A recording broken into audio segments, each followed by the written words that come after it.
Hi Sagittarius, it's Veroosh, and this is your weekly reading for the week of the 11th through the 19th, but since we're posting this on the 14th, we'll talk about till the 21st, 22nd or so. So for the last week of Cancer season. I'm excited to be here with you guys to do this video for your sun, moon, and rising. We're going to do Lenormand, astrology, and tarot, and I'll tell you about some of the frequencies you should be aware of at this time. If you want more information, I have more videos about this week in the corner and in the description. There's a card right there. If you tap, you can find it, or on your playlist. I did a collective reading, but it didn't go into deep detail by sign, and by the time the energy had started, I said to myself, well, we really need to talk about it. So let me first pull some cards for you that are Lenormand. This is my Lenormand deck, and it has extra cards. So we have the sun frequency, then we have the key.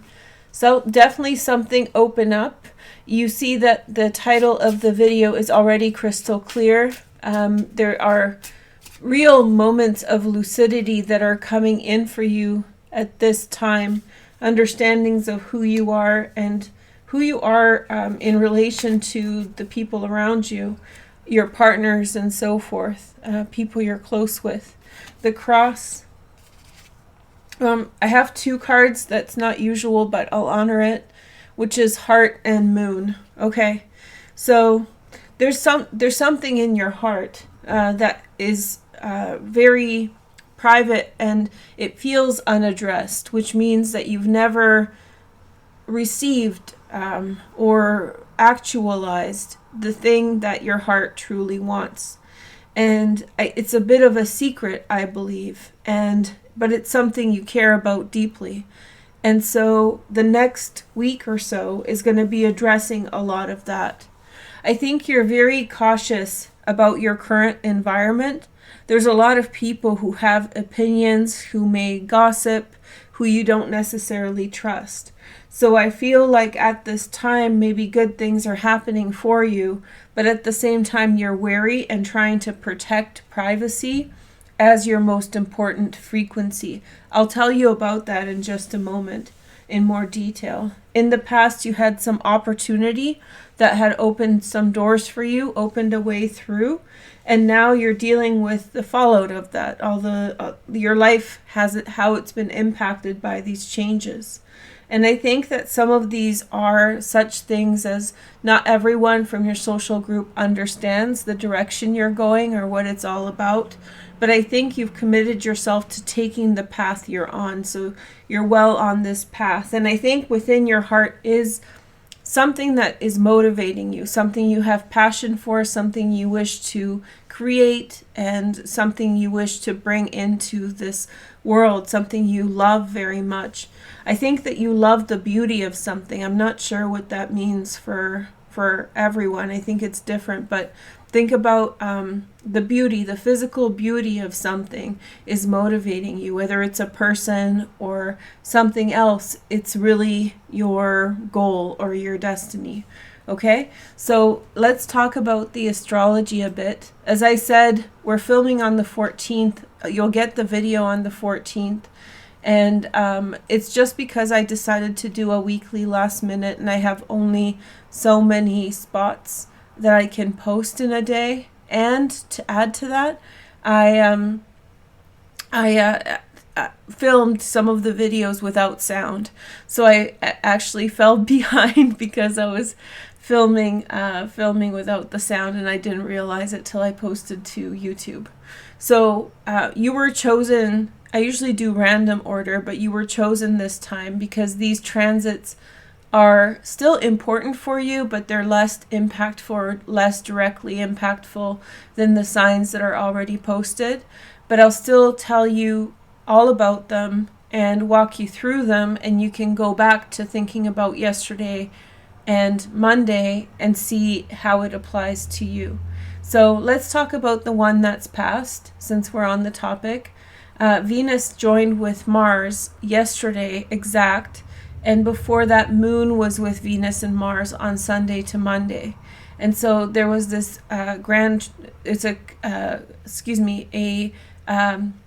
stellium that formed with the moon and a conjunction between Venus and Mars. It happened in your 9th house. So something of passion, something that you love in your consciousness or your perspective, like where you pay attention in the world, was directed in a certain direction. So you wanted to go somewhere, you want to have a new experience. This feeling is growing. The conjunction between Venus and Mars is just the starting point on the 13th. That's why it was not so important for you to hear about it on the same day. But know that from that point on, from Monday to Tuesday this week, until next year, until early next year in April 2022, actually March 2022, you are going to have an increase amount of energy that is focused on love with what has just begun. So what we're looking for in your life is awareness of the direction you're going, or a desire to expand your horizons or go somewhere far away to actualize something that's motivated by passion and love. So move somewhere else. Like, for example, maybe you always felt like Egypt was the place for you and you should go to Egypt. Maybe this is a time in which you feel more pressure to move to Egypt or go somewhere else. You feel like this kinetic connection to some place or to some situation. At this time with the conjunction, you might start feeling a lot of pressure to move forward in that direction. And that whole journey that you're on, whether it's intellectual, the 9th house, or a physical journey far away, will actually take you right back to who you truly are. So the end conclusions, if we talk in 6 months, will be about your personality, will be about where you come from. But you need to have the journey in order to derive the conclusions and have the understanding. So that conjunction happened. The second main transit is tomorrow, and it's huge for you. It's in the 7th house. And excuse me. And that's why you are in this. I'm not sick. It's just a little sugar. So I have these weird reactions if I eat sugar. It's not very good.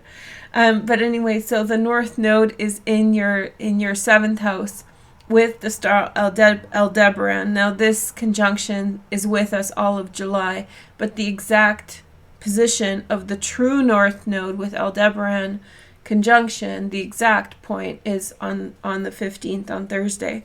And so at that point, for you, this is happening in your 7th house of partnership.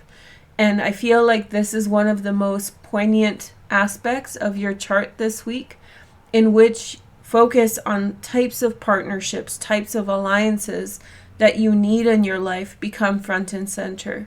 And this is the next step that you need to take in your life to bring in awareness, what type of partners you need, what type of relationships you need, and you will identify who is important and why.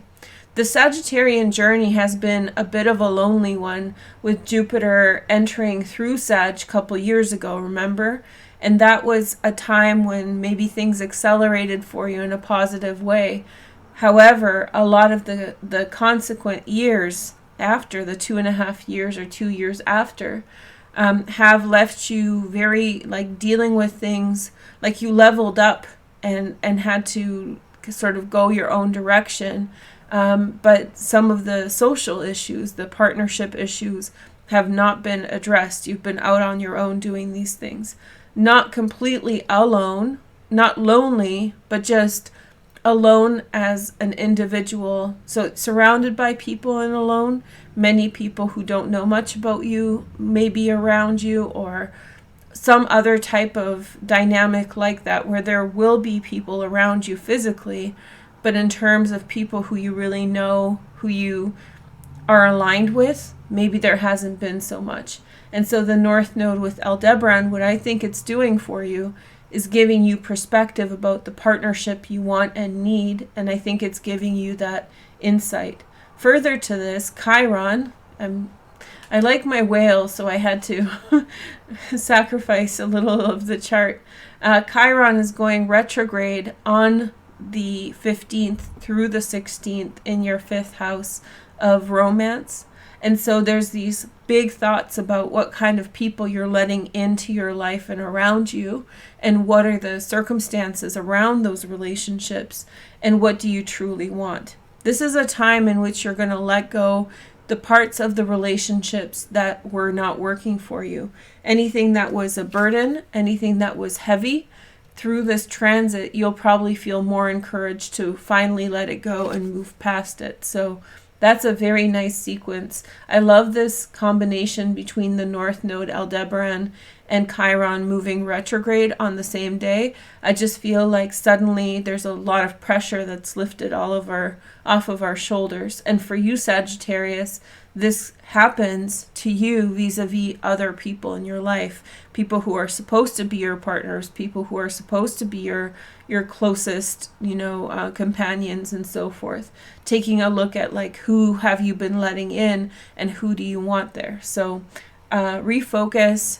Take some time on the 15th especially, but throughout the whole month, bring mindfulness to that area of your life and see how your partnership life interacts with the rest of your life. And is it blending well, or are they two separate things? And what do you need to happen in the area of partnerships for it to complement your life? It's about bringing partnership into the holistic totality of your life otherwise, okay? Very, very nice frequency. Further to this, the moon started its transit this week in Leo and will end up in Scorpio. I'm showing you the grand trine here. I'll talk about that next. But on the 16th, the moon will be opposite Chiron. And so at that time, you will in some way, well, first of all, the moon is in Libra, which is your 11th house of social interactions. From the social area of your life, something to do with other people, you will notice that suddenly you don't feel as weighed down by past circumstances anymore. You will feel more free through the Chiron retrograde transit. You will feel more self-determined. Maybe things will feel as though they're further away from the here and now. And so on the 16th is a really nice transit for you, because in some way your social environment, the birds, will illuminate the fact that your self-esteem has rebounded and the pressure off of your Chiron has been removed. So wonderful energy right there.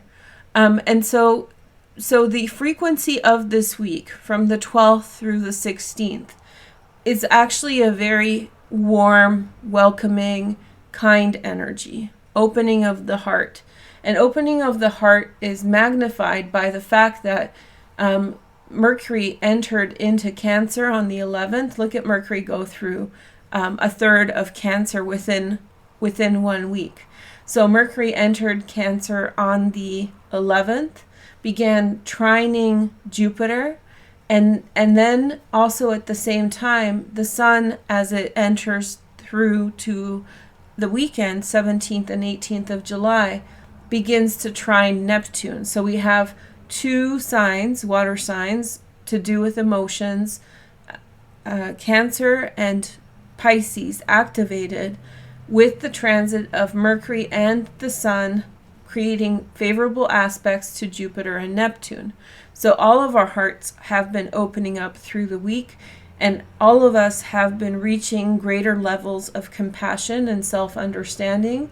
For you, this is a lot of finalization of transformation to do with your home and your family, saying goodbye to the past and moving forward in a new direction with a compassionate feeling in your heart, really making peace with things. And when the moon enters into Scorpio on Saturday, the 17th of July, you'll start to form these trines between Jupiter and Mercury. And I did a very wide orb on Mercury here to say that. But this energy is the heart-opening energy. And it's kind of a double whammy grand water trine frequency. So it is a wide orb, but the moon moves fast as well. And so on the 17th, which is the day before this chart, there's a grand trine frequency between your 12th house of the subconscious, the 8th house of change, and the 4th house of home and family. So everything that is to do with your early upbringing and like your early development, your most personal spaces, has all these activated water elements in it. And then the sun and Neptune are activated by the middle of the week on July 15th. And when the moon enters in the latter part of Scorpio on the 18th through the 19th, it will form a connection to the sun and Neptune. And that's the second grand water trine. And so this energy again brings hope and transcendent thought and compassion to things that happened in our homes and families where we come from. So all of this frequency together is adding up to a very heart-centered healing frequency of forgiveness and self-acceptance and understanding. And it's just a very nice energy. So it builds from the beginning of the week until the end, with a highlight of the North Node with Aldebaran, which gives us all more self-assurance about the things we want and need, and what's right for us, what's not right for us, and which direction we need to go. In fact, I would encourage everyone at this time to in some way journal this or write down your thoughts, write down your dreams, do meditations, do those self-research exercises, by taking a look at where you stand and documenting it in some way, because this transit with the Aldebaran star will not happen again for 18 years. So it's a very special transit. So we have this warm frequency through the middle, through the end of the week, through the whole week. However, on the weekend, the energy takes a dramatic turn on the 17th and 18th. Now, I want to assure you that the loving, open-hearted energy is with us on the 17th and 18th. But at the same time, there's a couple frequencies that are starting to show up that are dramatic, intense frequencies. So if you don't like talking about the dramatic and maybe somewhat problematic frequencies, jump to the tarot. I'll get to that in a minute, but I want to tell everyone this so they can pay attention. So on the 17th, we have the sun forming an opposition to Pluto. Okay, and so this is where the energy sort of shifts from this harmonious, encouraging, positive energy.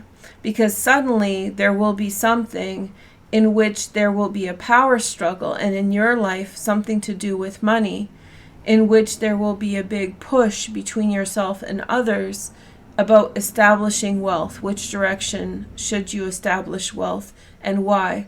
I feel like there's a pressure on you to hoard money for yourself, and that has a lot to do with Pluto in your second house. So there's an encouragement, or you feel pressure from the world around you to hold on to everything you've got. But there's something in your outside world or around you that requires attention. 8th house is shared money with others, and so the opposition between the sun and Pluto happens once a year. And when it does, there's a confrontation of anything that's out of balance, because Pluto is a very polarizing energy. And so the sun comes through in its opposition to Pluto and says, you actually need to do this. So what may happen? There might be a demand on your financial presence within your relationship to the people with whom you have shared resources, estates, shared money, houses, whatever it is. So wherever you have maybe been pushed to hoard money for yourself, and I don't think you're necessarily doing this for your own discretion, like something's pressing on you to have to hold the money, like there's something in your life that demands a lot of money from you or something like that. There will be an external event that will require you to sort of shift your financial focus from the self and address something that is shared with others. That will be abrupt. It's not necessarily a bad energy. It actually is a corrective energy because the sun corrects what is out of balance. But if you've been trapped in putting all your money into one direction, which is Pluto, for yourself, then there may be something that drastically shifts and says, now you have to think about us for a minute. Okay? So I'm not pointing the finger here because this is Pluto. This is an influence. This is something that may be out of your hands that requires that from you. There's extra payments that are required from you, extra investment, insurance, things that you may not be able to control. But when the sun transits through, it shifts your priorities and says you need to spend money on this shared space. The second transit is much more intense. So this is an intense transit, but it's a corrective one, as I said. The next transit is not necessarily corrective, and it's one that could lead to potential problems for you. Now, first of all, I want to say that this transit is somewhere in all of our charts, and it's not the biggest deal. Like, we've been having a lot of conversations about this transit. I'm talking about Lilith. And, you know, people are really gassed up about it. They really want more information. But frankly, there's a lot of hype around Lilith because it's kind of like a sexy, dark, mystique sort of energy. But it's not necessarily astrologically the most impressive transit. The reason I've been talking about it for the last few years is because of the conjunctions it was making with certain transits where I thought it would be relevant, and it was. but now as she's entering into Gemini on the 18th of July, there's much less pressure. Once she clears Taurus, once she cleared Algol, it's much less pressure on this side of the chart.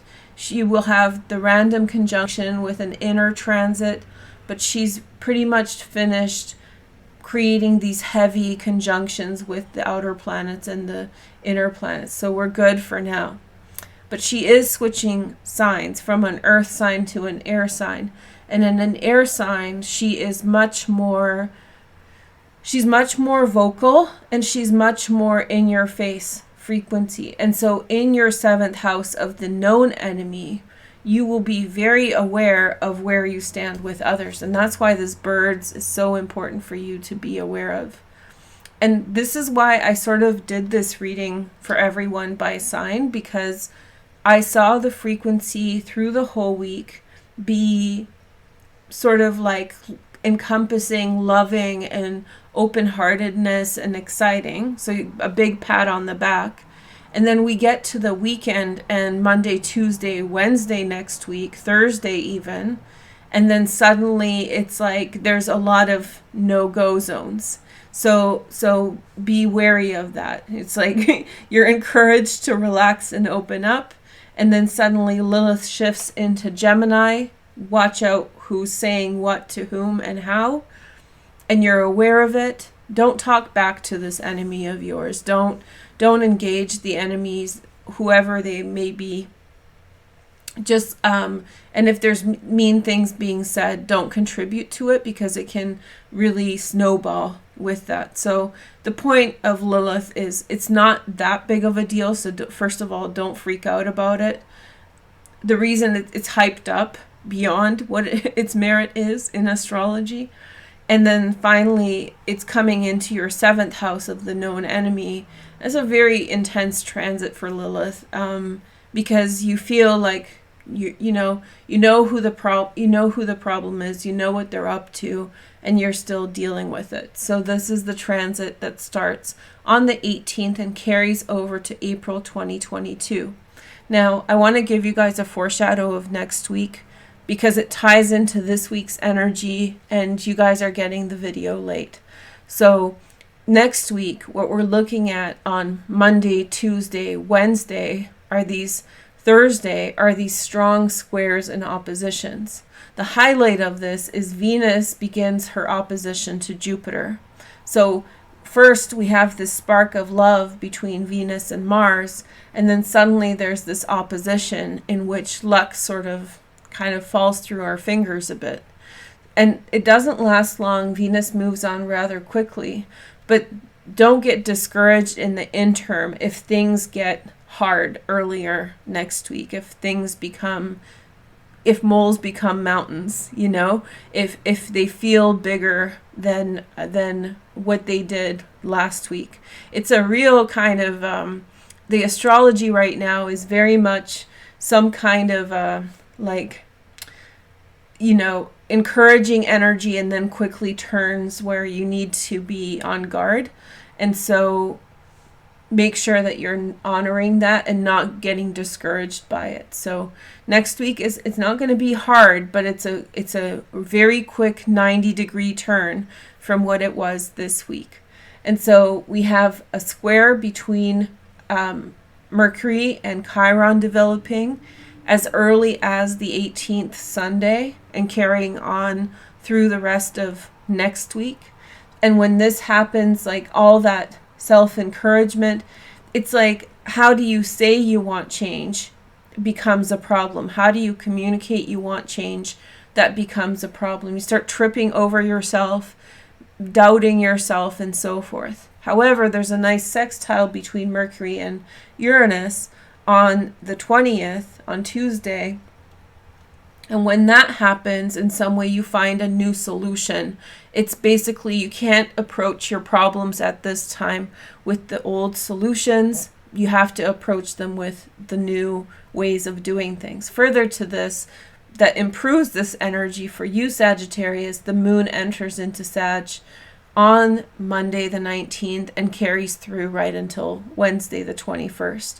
So it'll be right here. It'll just get very introspective for you. Things that you'll feel a lot of confidence coming out of this week, but that could very drastically change next weekend on the 18th and 19th. So I don't want you to lose your cool. And then we have Venus and Jupiter opposition. This affects your MC right here as Venus is transiting through the upper area of your chart. Suddenly you just feel like you're less effective. So don't allow early next week to psych you out and make you feel worried. Also, as Venus is up here, she's forming a square to Lilith on your descendant.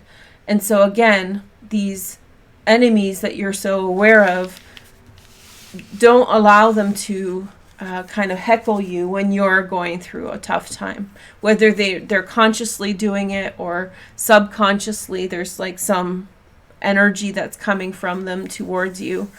Stay away from the self-doubt, you know, as it's being magnified by the world around you in those 4 days. After that, it gets better. We'll talk about the full moon soon. And the sun will enter into Leo on the 22nd, which is next Thursday. And that's going to be a good shift for you as you're a fire sign as well.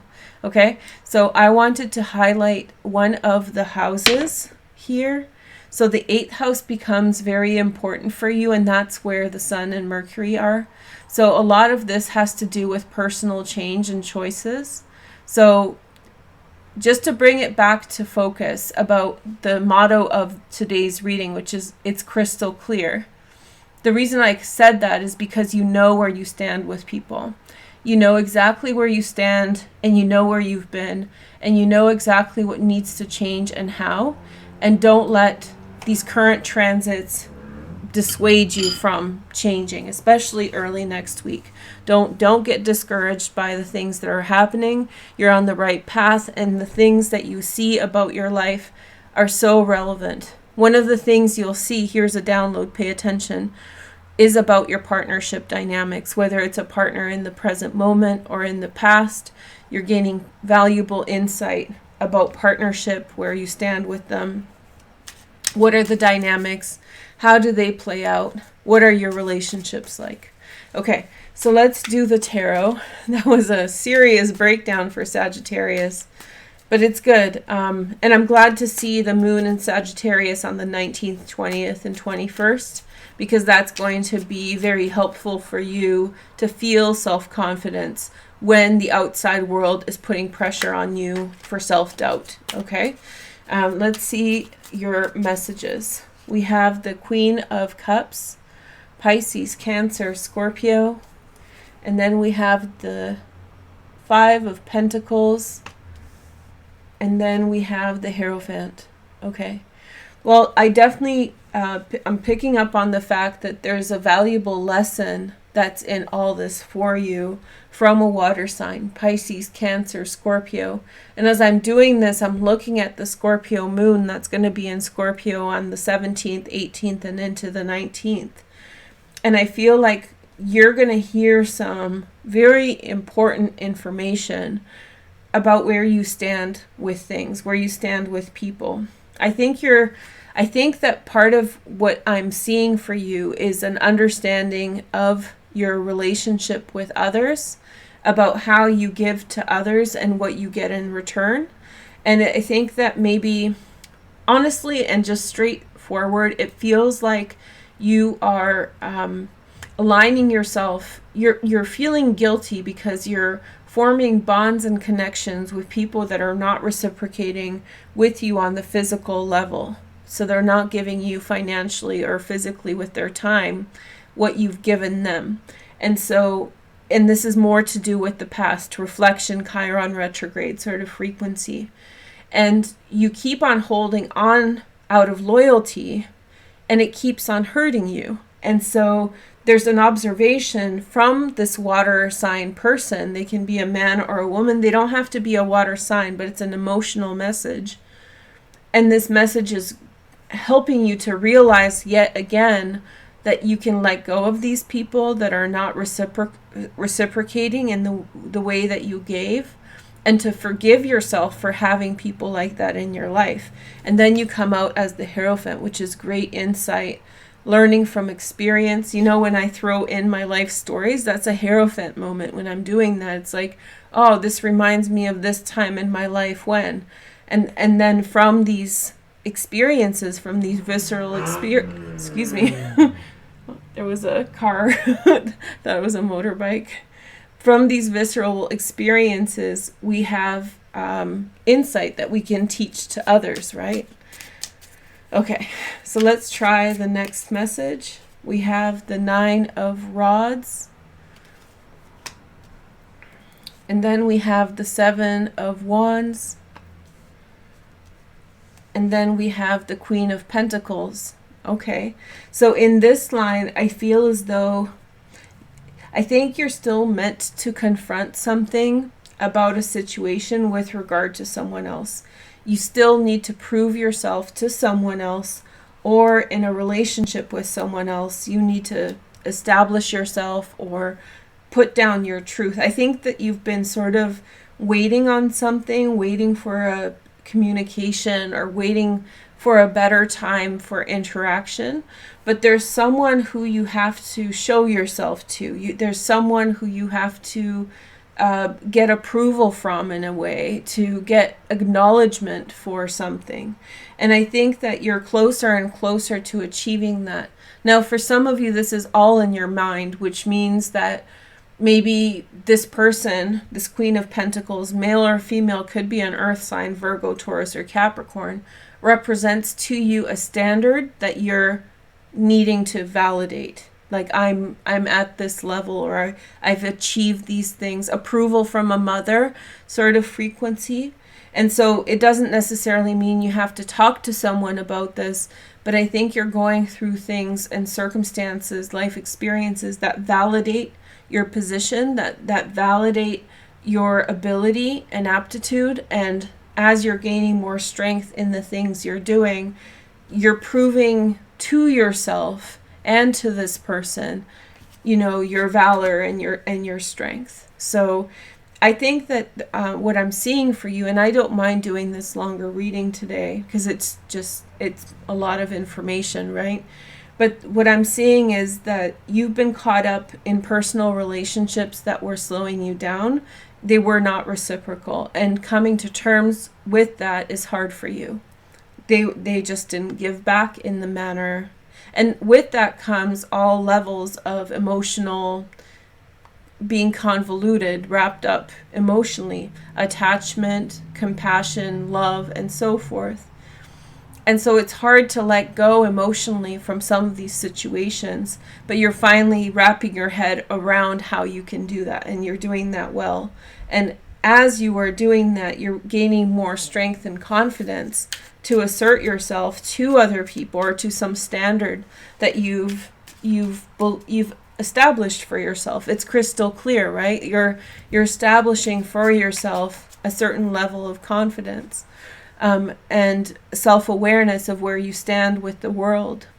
There's a lot of transits that are moving in the upper area of your chart. The Sun, Venus, Mars, right? They're all up here in the upper area of your chart. So this is your time of year in which expansion happens a lot. 8 of Cups, Saturn in Pisces. And then we have Capricorn, Saturn.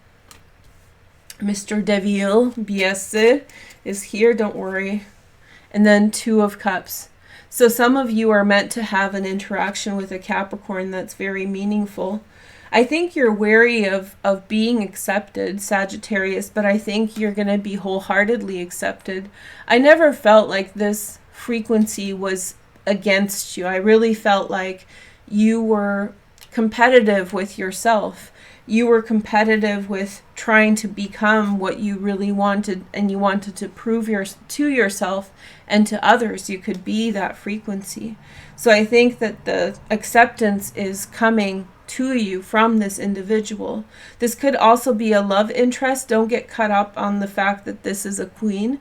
This could be a masculine partner also, in which case this, I think, maybe thinking of taking a step forward with somebody that you've been holding back on, and it's something that you truly want, and in this week you feel more confidence to assert yourself and to sort of 7 of Wands, put your foot down. We need to get married. We need to take the next step. We can't hold back any longer. And maybe you have been accepting a lesser relationship for a period of time because of the other associations that taught you to not be overbearing on people and so forth. And then you've realized it's all just head games and you need to have the other energy, other person step up. And what you're seeing here is somebody coming. So you're going to be surprised. The people around you they're going to come through towards you with good energy and acceptance. And here we have, in some way, some of you are dealing with this at work. And so you're dealing with something at work. And I really do see going back to work with less emotional involvement. And I don't think you are caught up emotionally so much. Listen, most of my first house is Sag. Like, I know your frequency very well.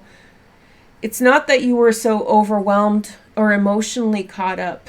I think that there's some situation here that was clouding your vision because of conflicting stimulus and ideas. So like conflicts of interest between heart and mind. And it was hard for you to decide because you like to be truthful and move in a truthful manner. And it was not clear on which direction was the truthful one. 5 of Swords. So something didn't work out or has not been working out for a long time. And you're dealing with the dynamics of this. People are not getting along, or you put your energy towards someone that was not giving it back. And so you were dealing with, like, it feels like an extended period of dealing with a situation that was not overwhelming you, but confounding you with multiple pieces of information. So there was a lack of clarity that could be achieved because there was always this little piece of information or this factor that was sort of contaminating like a clear vision forward, and it's crystal clear. So now you get to move forward without obstruction, and maybe some of you will stay at work for a period of time without there's a message in here for some of you who are at work who are struggling, and so and you're struggling because the environment is toxic, and for whatever reason you're sticking it out for the time being. And I think, again, the message is that the emotional stuff sort of confounds you, and then you go back now a little bit less personal, whereas before it felt really personal that it was toxic. Now you see your goal. Your goal is to overcome this, get past it, maybe switch jobs at a good time for you or something like that. But separation emotionally, that's the 8 of Cups. and you're going back into this environment because you have to, but in a sense depersonalized. You do it because you're gray rocking it. If you know, look up the term gray rock. You're gray rocking your environment. You're still there, but it's in the background, it's in the background of things. So very much, and in kind of in tandem with the astrology, I feel like this is an important message for you because it's 40 minutes now. I didn't plan to do, these were supposed to be 15-minute readings. I haven't done very many readings in a long time, so maybe this is why. Lots of information for you. But anyway, I feel like you have in the first week, the 12th through the 16th, this open-heartedness. And what does that mean for you? I feel like that's getting in touch with the healthy emotional energies that you need in your life. Venus and Mars right at the top of your 9th house, right at the top of the MC line. Sun about to enter into Leo, into your 9th house. And so essentially in that week you are gaining there's a period in which there's unhealthy emotions that are coming from an environment that was unhealthy for you. And this week you're getting in touch with healthy emotions that make you feel good, and you're taking that data, that information, and applying it to your circumstances. And from that, you're gaining clarity of vision of what's important, where to add emphasis, what lessons have you learned. You're becoming more in charge and gaining more power of your environment. And so now you have that healthy feeling again. And even though early next week, 19th, 20th, 21st, it might feel like things are still working against you, within your heart, you know exactly where you need to put the emphasis. And then you're patient and you wait for the best time to move forward. Okay? So yeah, good frequency. We're all going through it. So it's not just you. In fact, your transits are much milder than the other signs. So just go live your life and be happy. Important signs for you this week. We have Cancer's important. So that's in the 8th house again. So something to do with change. Finally letting go what you were supposed to let go of. And Gemini in the 7th house. And Cancer again. So Sag, in the 7th house, you know who your enemy is. You know exactly who stands against you and why. And you know what they're up to. So there's no secrets here. Use that information to avoid conflict and avoid problems, and focus on the North Node with Aldebaran, which is your partners and people who are important to you have taught you valuable lessons about what you need in your life, who you need in your life to complement you. Use this information at this time to construct a narrative forward and commit yourself to choosing like similar people in the future as you move forward in life. So this is about like bringing your troop together, bringing your friends together of a similar quality, and being self-aware of which types of friends you need and why. Okay? I hope you guys enjoyed this video. It is a longer video than most videos, so make sure to comment, like, and subscribe to make the energy real. And don't tell anyone, I'll get in trouble. Anyway, have a good day, and I'll talk to you soon. Take care. Bye.